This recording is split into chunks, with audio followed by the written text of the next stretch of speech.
Have you ever noticed that some people don't need to raise their voices, make a scene, or threaten anything to destroy your dignity? They just wait. They wait for you to make exactly the mistakes you always make. And the scariest part? They know you're going to make them, because you've been trained for it, to be too understanding, too patient, too approachable. It's cruel to admit, but Machiavelli warned us centuries ago. It's not malice that brings you down. It's naivete. The truth no one told you is simple and painful. Toxic people don't want to fight with you. They want you to give up on your own. They want you to try to be loved when you should be respected, to respond quickly when it should be rare, to over-explain yourself when you should remain silent. They want you to do exactly what destroys your image and strengthens theirs. And when you repeat these patterns without realizing it, you become easy prey in a game you didn't even know you were playing. But today, you're going to turn the tables. Because when you understand the 7 fatal mistakes these people expect you to make, everything changes.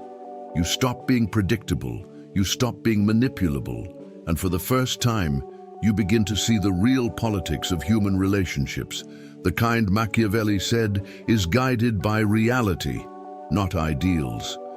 And when you correct these mistakes, the change is almost immediate. People stop testing your limits and begin to respect your presence. If something inside you awakened while listening, don't ignore that feeling. This channel isn't about videos, it's about memories. Remember who you were before the fear, before the exhaustion, before the silence. Each new video here is a different reflection of your own soul, an invitation to understand what the world never taught you. The power you seek outside has always been within you. If you feel that this journey speaks to what lives silently within you, sign up now.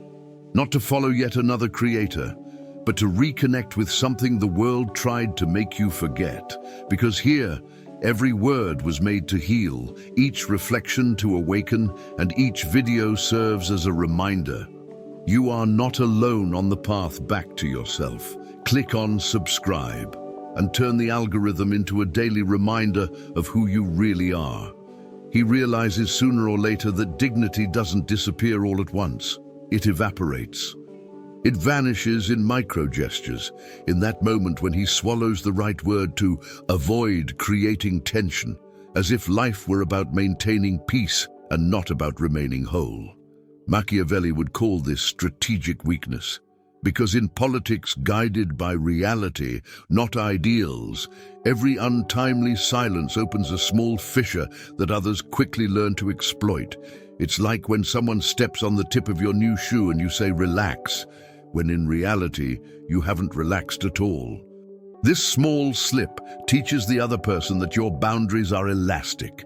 And one thing is clear, when people perceive too much elasticity, they test how far it goes.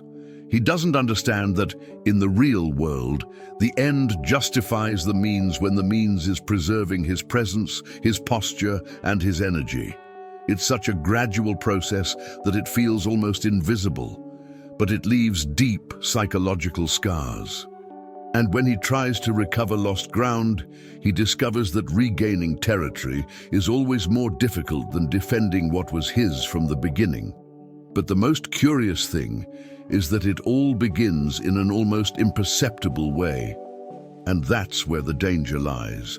The erosion of dignity occurs when one believes they must always be understanding, always light-hearted, always available, almost as if displaying an appearance of virtue to be accepted. The problem is that to the trained eyes of real human nature, the kind Machiavelli understood so well, this apparent virtue doesn't inspire respect. It inspires opportunity. It's like when someone offers to help with everything, thinking they're showing character, but ends up revealing they have no limits. And limits in this game are like loyal armies defending emotional territory. When these limits are left too open, unscrupulous people enter without knocking. That's why great mentors always warn, dignity isn't about kindness, it's about posture. And posture stems from understanding that virtù and fortuna only favor those who act with constant adaptability and don't bend at the first sign of social pressure. If one observes, one realizes that it's precisely the small episodes, a sharp comment, an interruption, an unnecessary joke, that shape how others perceive them. And if he doesn't control these micro moments, they end up controlling the perception people have of him. When he tries to maintain harmony at any cost, he pays a very high price, his own dignity. And the saddest part is that he doesn't always notice how much this wears him down inside. It seems like just life happening, but it's strategy, and a poorly applied strategy at that. Those who live trying to please others live invisible. Those who live asking permission to exist end up easily manipulated.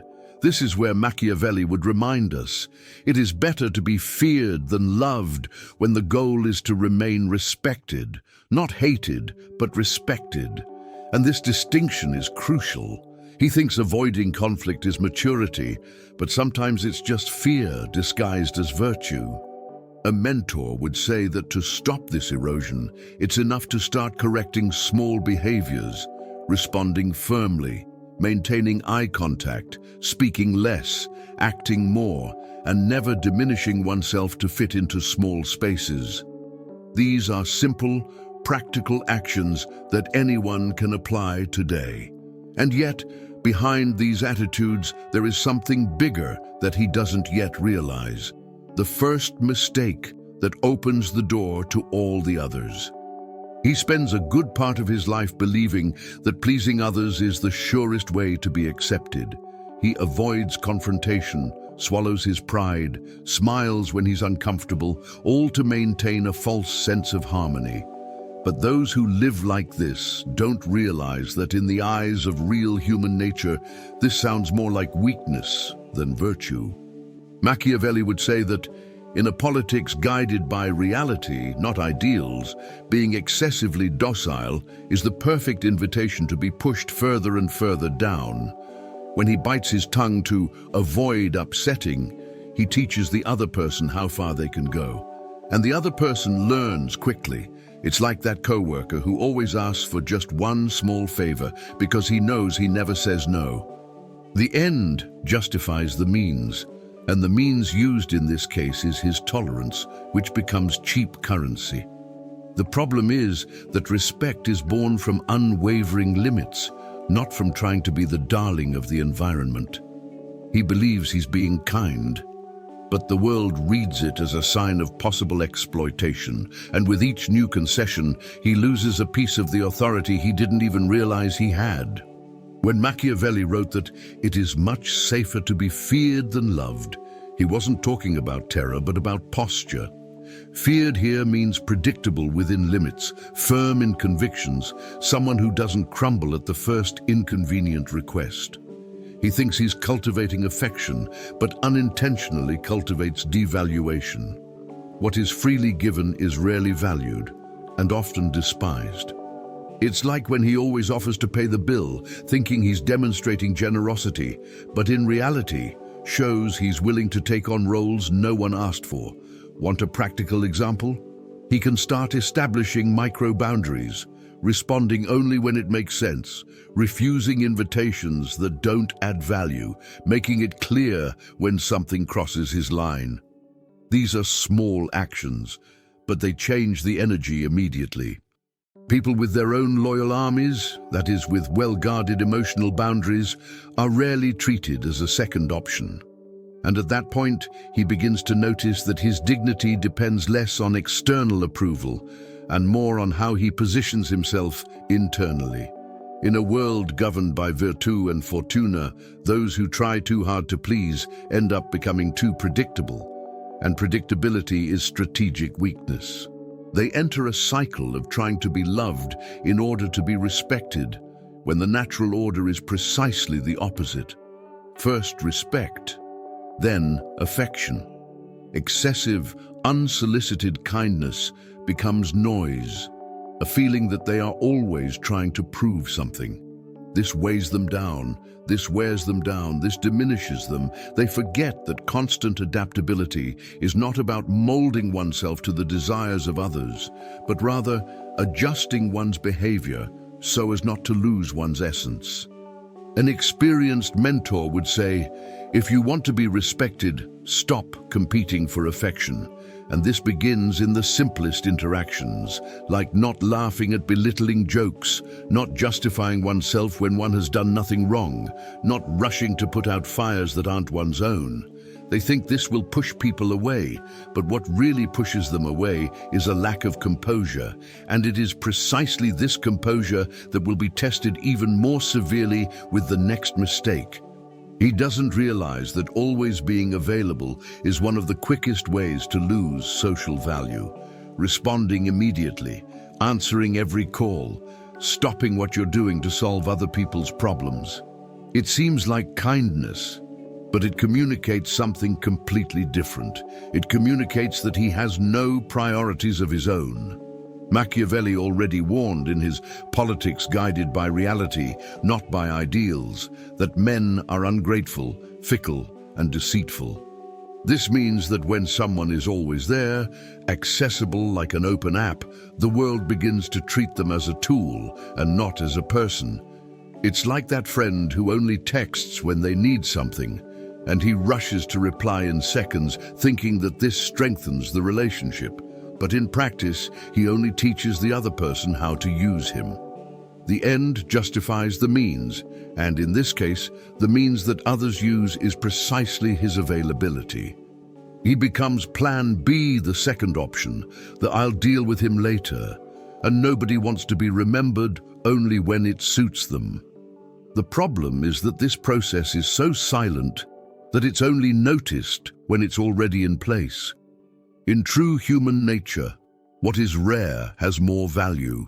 This applies to gold, opportunities, and also presence. When it is always accessible, it loses the magic of scarcity. What is too abundant becomes common, and the common becomes despised. Machiavelli knew that the appearance of virtue needs to be strategically controlled, not distributed indiscriminately. He believed that by being constantly solicitous, he would convey loyalty and goodwill, but he conveys the opposite. He conveys emotional vulnerability. Want a practical example?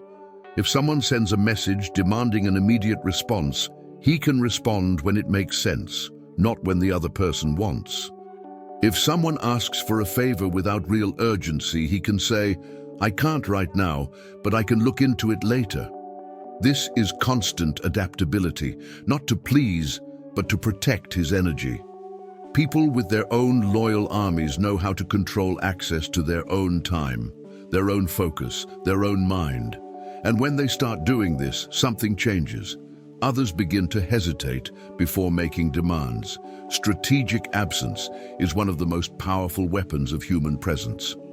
When someone disappears for a while, not through foul play but through self-control, their presence returns stronger. Machiavelli would call this virtù and fortuna aligned, the ability to show oneself only when it is advantageous to do so.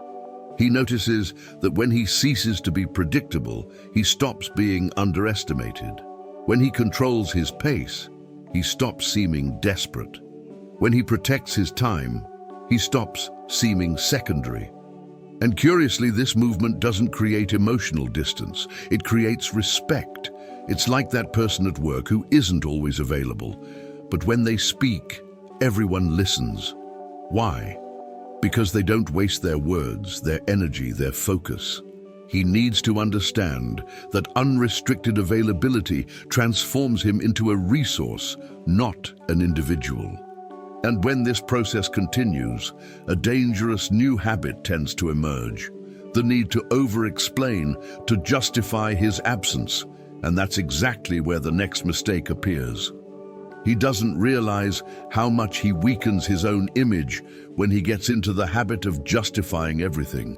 Sometimes nobody asked for an explanation, but there he is, spilling details that only make his position more fragile.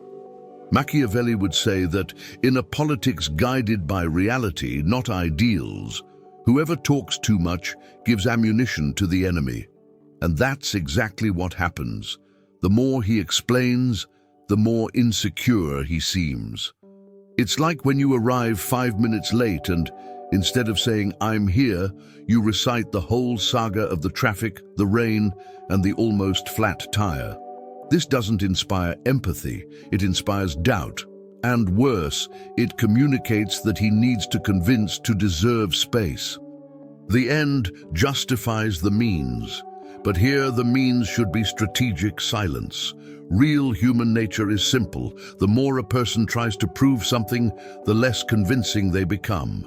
And when he tries to justify even what he didn't do, he conveys that he's afraid of displeasing people. Machiavelli already said that the vulgar are led by appearances, and nothing seems more guilty than someone trying to appear too innocent. Excessive self-explanation creates the impression that something is hidden, even when there isn't. They believe they are resolving misunderstandings, but they are only opening doors to new ones. It's like sending a lengthy audio message trying to explain a simple decision, thinking they are being transparent. In reality, they are showing weakness. Want a practical example? When asked why they couldn't help someone, simply say, "It wasn't possible this time." Simple, direct, elegant, no drama. This posture demonstrates its own loyal armies, firm boundaries that need no justification. Constant adaptability doesn't mean bending to every question, but knowing when to speak and when to let silence work in your favor. Those who explain little make their words more valuable. Those who explain too much diminish their own weight. The truth is that silence, when used well, is more persuasive than any argument. Silence creates mystery, imposes presence, forces others to recalibrate their own behavior. Machiavelli deeply understood this psychological game. Sometimes, power lies not in what you say, but in what you don't reveal. He realized that when he spoke less, he provoked more reflection. When he didn't explain every move, he seemed more competent. When he didn't try to please by justifying everything, he seemed more confident. And this completely transforms how the world perceived him. A mentor would say, "Answer only what is necessary, and when possible, answer with actions, not words." It's a simple habit, but one that changes the social dynamics around him. But there's an even more treacherous detail. When he stops explaining himself, some begin to test his pride with small provocations, hoping he will allow it, and that's when the next mistake gains strength. He thinks letting certain things slide is a sign of maturity, but in reality, it's fertile ground for loss of respect. Disrespect rarely begins with shouting. It starts with interruptions, jokes, small gestures that seem harmless. When someone cuts him off and he pretends not to notice, it teaches the other person that their voice can be crushed without consequences. Machiavelli reminded us that men judge more by their eyes than by their hands. And when the world sees someone tolerating microaggressions, it sees an easy target. This isn't being peaceful, it's being invisible. It's like that moment when someone makes a joke at his expense and he laughs along, not because he found it funny, but because he's afraid of seeming complaining. But the fear of seeming like something transforms him into exactly what he fears, someone disposable. Politics guided by reality demands posture, not passivity. And when he lets these small attacks slide, he paves the way for bigger aggressions, because disrespect works on progressive scales. In real human nature, people don't stop at the first tested limit, they stop at the first consequence. He needs to understand that tolerance without criteria is not a virtue, it's strategic weakness. The end justifies the means when the means is to protect one's dignity, and this includes responding to subtle disrespect with discreet firmness. There's no need to shout, no need to respond with hostility. A fixed gaze, a "don't talk to me like that," a silence that interrupts the joke is enough. Want a practical example? When someone makes a joke that belittles him, he can simply respond, "I didn't find it funny." Simple, direct, without drama, and devastating. This is virtù and fortuna applied to everyday life, the ability to assert presence without spectacle. People with their own loyal armies don't let themselves be hurt by crumbs of disrespect.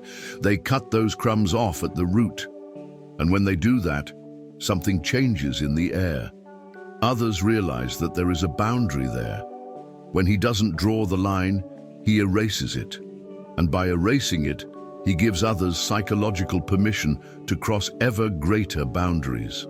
Constant adaptability isn't about accepting everything. It's about wisely choosing what to tolerate and what to block immediately. Machiavelli knew that in the game of power, whoever shows weakness becomes a target. And subtle disrespect is precisely the initial test to identify vulnerabilities. When he finally reacts, he discovers that he didn't need to wait so long. A firm gesture on the first attempt was enough. This changes how the world sees him. He ceases to be someone they laugh at and becomes someone they don't joke with disrespectfully. But as soon as he learns not to tolerate invisible provocations, an even greater challenge arises, dealing with attacks masked as logic, where they try to discredit him even when he is right, and that's where the next mistake begins to take shape. He still believes that facts, coherence, and good intentions are enough to win arguments, and that would be wonderful if the world functioned like an academic debate. But it doesn't. When someone has already decided to discredit him, logic ceases to be a bridge and becomes bait. With each argument he offers, the other finds new loopholes to distort. Machiavelli, with his politics guided by reality, not ideals, knew that perception weighs more than truth. That's why he said that judgments belong to the weak and the powerful simply act. When he tries to resolve the conflict with rational explanations, it seems like pleading, not force. It's like trying to convince someone who doesn't want to listen. The more he talks, the more he loses. The end justifies the means, and in this case, the wisest means is strategic silence. In real human nature, debate doesn't overcome resentment. Posture wins. He needs to learn that when his image is being attacked, responding too much only sinks his position. Want a practical example? Imagine someone unjustly accuses you of something at work. You gather all the evidence, write a long text, try to diffuse the situation. Result, you only seem more defensive. Now imagine another scene. You look, breathe, and simply say, "I'm not going to participate in this kind of narrative." And you withdraw. This attitude changes everything. Because people with their own loyal armies, their internal limits, don't argue to prove their innocence. They reposition themselves. Machiavelli would say that this is virtù and fortuna, the virtue of acting with precision and the fortune of choosing the right moment to remain silent. He thinks he needs to explain the truth, but the truth doesn't need to be explained, it needs to be sustained. Constant adaptability here isn't about changing arguments, it's about changing terrain. Those who try to win with logic when the game is already decided only prolong their emotional defeat. Those who withdraw strategically disarm their opponent and preserve their presence. Public perception isn't built on the most intelligent argument, but on the most solid stance. When someone responds with cold logic, they communicate emotional fragility, as if they needed external validation to exist. When they respond with firm silence, they communicate inner strength. An experienced mentor would say, "In unfair discussions, don't defend your logic, defend your energy." And energy is protected with detachment, not justifications. That's how leaders, strategists, and people who understand true human nature behave. They don't enter arenas where they've already been condemned. They create new arenas. This doesn't mean cowardice. It means strategy. What begins to change your life is realizing when the game is no longer about truth, but about narrative control. And as soon as you learn that, you discover there's an even more subtle mistake, one that almost everyone makes: trying to recover a lost image with excessive kindness. When he realizes he's been underestimated, his instinctive reaction is to be even nicer, as if extra kindness could fix the perception of weakness others have already formed. But in practice, this move only confirms the negative judgment. Machiavelli would warn that in a politics guided by reality, not ideals, excessive gentleness after a blow only reinforces the impression of vulnerability. He thinks that by being kinder, more available, and more understanding, he will regain respect. But respect doesn't come from gentleness. It comes from posture. The end justifies the means, and in this case, the right means isn't to please, it's to recalibrate. It's like when a team suffers a humiliating defeat. If they go into the next game smiling too much, nobody takes them seriously. What recovers credibility is solidity, not sympathy. By trying to be the nice guy to patch up his image, he only demonstrates that he depends on the validation of others, and dependence is the worst currency in the social market.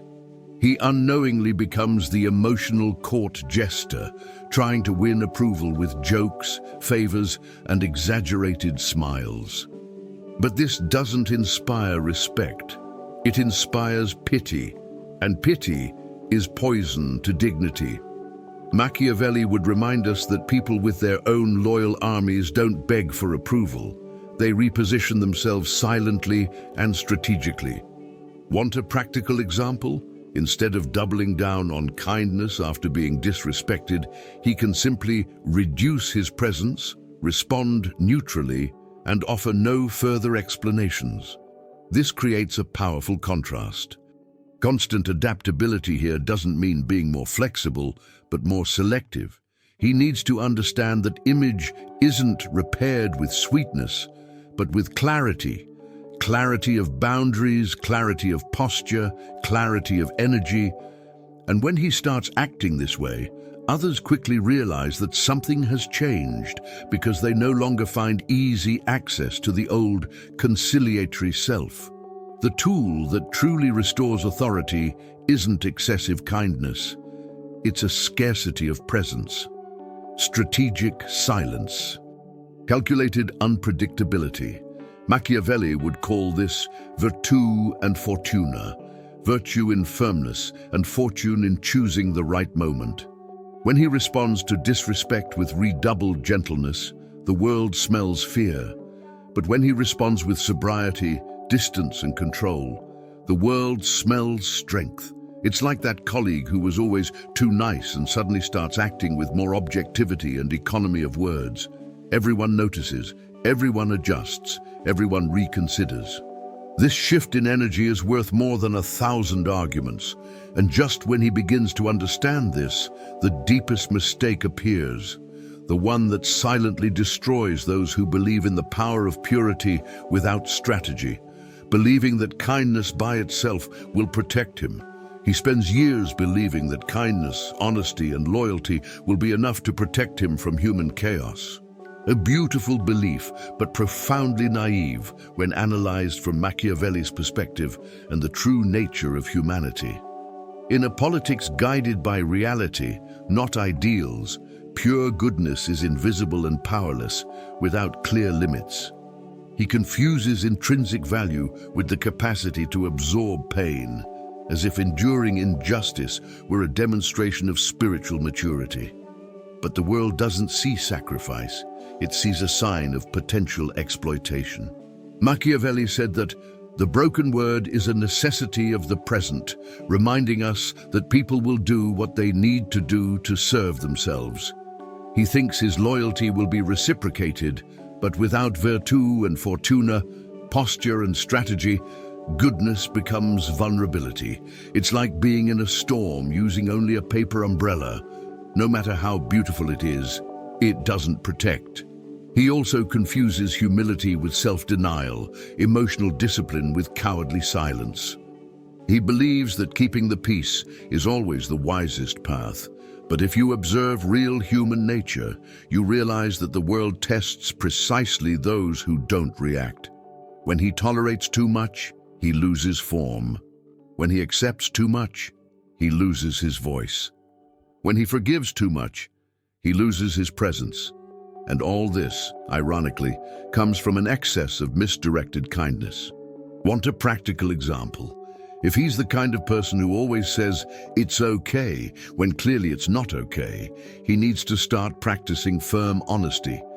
That didn't work for me. Simple, direct, without aggression, but with authority. Machiavelli would remind us that one's own loyal armies begin internally, the ability to protect one's own integrity before protecting any relationship. Undefended kindness is open territory, and open territory always attracts conquest. When he believes that kindness will protect him, he makes the mistake of thinking the world is a neutral mirror. But the world is a field of perception, and in that field, whoever seems too good without seeming strong enough becomes easy prey. It's hard to acknowledge this, but necessary. Constant adaptability doesn't mean becoming cold, but adjusting kindness so that it doesn't turn into weakness. Kindness with limits earns respect. Kindness without limits becomes exploitation. Machiavelli knew that moral power only works when there is a strategic presence supporting it. And that's precisely why so many silent strategists are respected, not because they are harsh, but because they never confuse generosity with submission. When he understands this, he realizes he doesn't need to abandon his kindness, he needs to arm it. And that's precisely where the transformation begins. Learning to reverse the cycle. He needs to start by understanding that respect doesn't stem from the desire to be liked, but from the refusal to be diminished. The question, "Did they like me?" needs to die, because it opens doors to emotional dependence. The new question is different. Did they hesitate before trying to disrespect me? This is the mindset of someone who practices a politics guided by reality, not by ideals. Machiavelli would say that virtue without strategy is ornament, not power. When he adopts this vision, he begins to perceive patterns: who interrupts him, who demands too much, who plays at diminishing his image. And when he realizes it, he is already on the path to virtu and fortuna, skill and luck aligned. He discovers that respect is a consequence of the energy he emits, not the effort he makes to please. And this simple mental shift already initiates a profound transformation. He stops selling himself cheaply. Another essential mindset is to see one's own presence as a tactical shield. He is not in the world to prove moral purity. He is there to maintain his dignity. This is not ego, it is structure. When he understands that the end justifies the means in the context of emotional self-preservation, he understands that he should not use morality as a bargaining chip. He should use it as a compass, while using strategy to navigate the real world. Machiavelli knew that people observe signs of weakness more than words of virtue. If he appears rare, firm, and thoughtful, others adjust their behavior accordingly. If he appears too accessible, too docile, or too explanatory, he becomes free territory. Real human nature does not forgive naivete. And when this realization dawns on him, he begins to recover his own inner strength. The third mindset shift is accepting that every relationship, personal, professional, familial, contains elements of power. This doesn't mean manipulating, but understanding the dynamics. Those who don't understand dynamics become pawns in the game, not players. Machiavelli would call this accepting life as it is, not as it should be. When he acknowledges that people test limits, interpret signals, and observe his energy, he begins to move with constant adaptability. He stops waiting for recognition and starts observing effects. He stops expecting automatic reciprocity and starts analyzing behaviors. He ceases to be a spectator and becomes a strategist of his own presence. And it is precisely at this point, when his mind changes, his actions need to follow suit, and that's where the practical part begins. The first practical action is simple, yet profound. Stop shrinking when disrespected. There's no need to shout, bang on the table, or start a fight. Just don't back down. If someone interrupts, you can say, "I'll finish what I was saying." If someone makes a joke at your expense, simply reply, "I didn't find it funny." Small phrases, big effects. That's virtue applied to everyday life.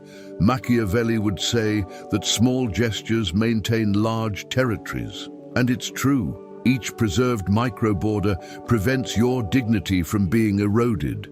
You can practice this in casual conversations, meetings, and friendships.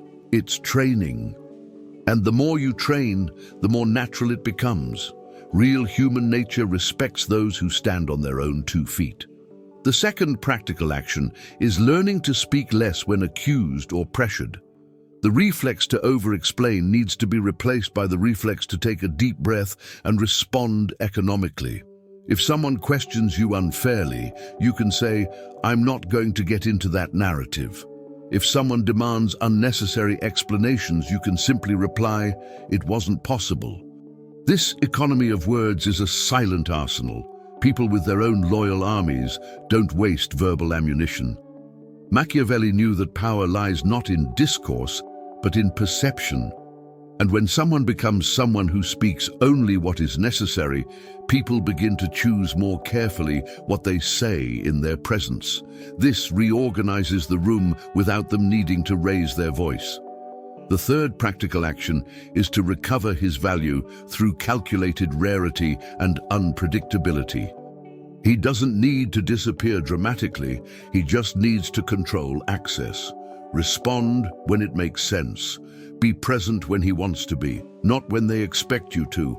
Choose strategic silence instead of lengthy justifications. This rebuilds authority without aggression.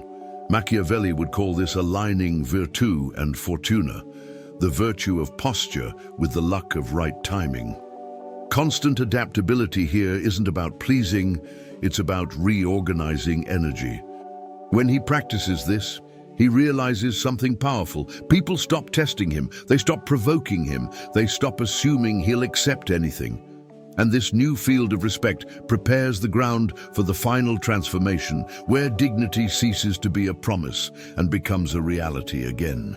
He finally realizes that the habits that made him invisible are the same ones that can now be reversed to rebuild his presence.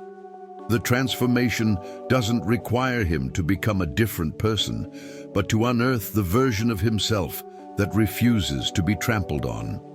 When his silence ceases to be permission and becomes a warning, the world sees him differently. Machiavelli would say that this is virtù, taking control of one's image with surgical precision.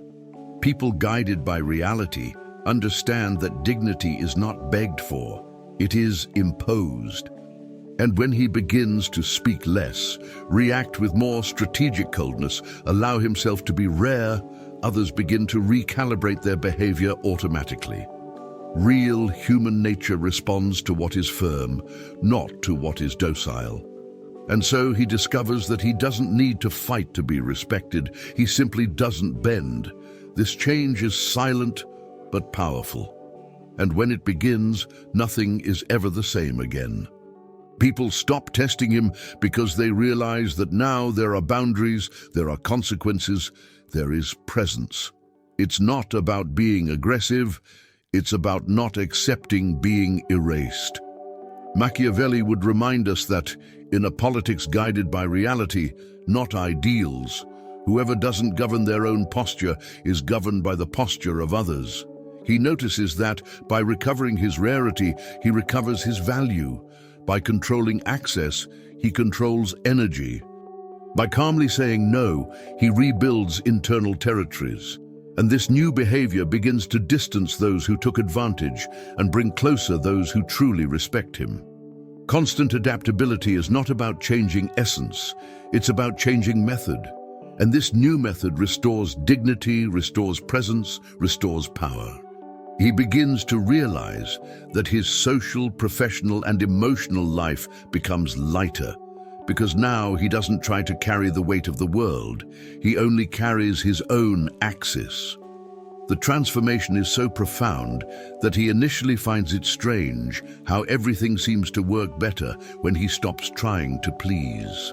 But that's how silent power works. It rearranges the world around him without anyone noticing exactly how.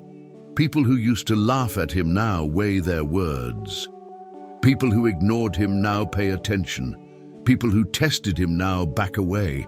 And it wasn't because he became tougher. It was because he became clearer. Machiavelli wrote for people who had something to protect, their image, their territory, their dignity. And he finally understands that all of this is his responsibility. Now that he knows how to defend himself from the wear and tear, he can learn to position himself in the game. And this next step requires something few have the courage to face: the uncomfortable truth about the mistakes toxic people expect you to make. Ultimately, everything you've seen here isn't theory, it's real-world emotional survival. And now that you recognize these 7 fatal mistakes, the question that really matters is simple. What are you going to do with this knowledge? Because knowing doesn't change anything. Applying changes everything. And you've already realized that what destroyed your dignity were small, almost invisible habits, the same ones that can now powerfully rebuild it. Be honest with yourself. How many times have you swallowed what you wanted to say? How many times have you over-explained yourself? How many times have you tried to be loved when you should have been firm? These questions hurt, and it's a good thing they do. Pain is a compass. Pain points exactly to where you were diminishing yourself, and it's precisely at that point that you can break the cycle today. Start small. Say no when you need to. Speak less when you want to justify yourself. Be rare when you want to rush to please. Small movements create big reactions. Now answer this. Which of these 7 mistakes do you realize you've made most often in your life?